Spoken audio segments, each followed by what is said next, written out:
So again, what are some of these advantages of having more cameras, 3 or more?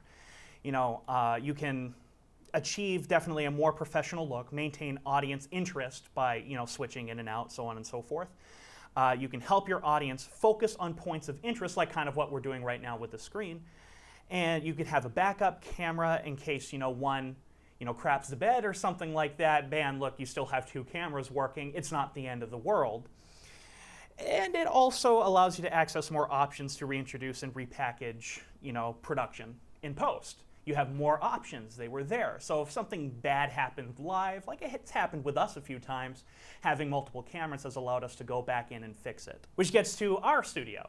It's pretty simple. So in our studio, or for corporate marketing videos, for basically everyone, you have camera 1, your wide, camera 2, your talking head, camera 3, your product shots, or an overhead Z-cam. So if we'll actually bring it back to me, we'll actually show you off our actual cameras. So this is our wide. This is everything. You can see everything, know everything, get all the information you want. All right? That looks great.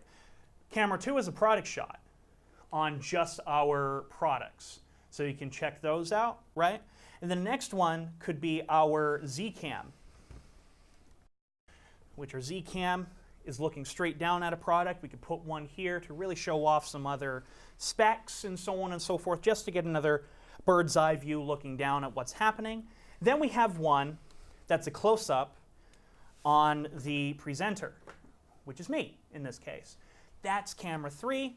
And then our camera 4 is the PowerPoint presentation, which that, again, adds production value and makes your stream look extremely, extremely professional when everything gets laid out.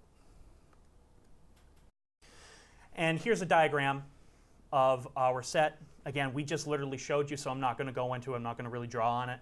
But that's essentially what our layout looks like. Just replace camera 3 with the Z-cam.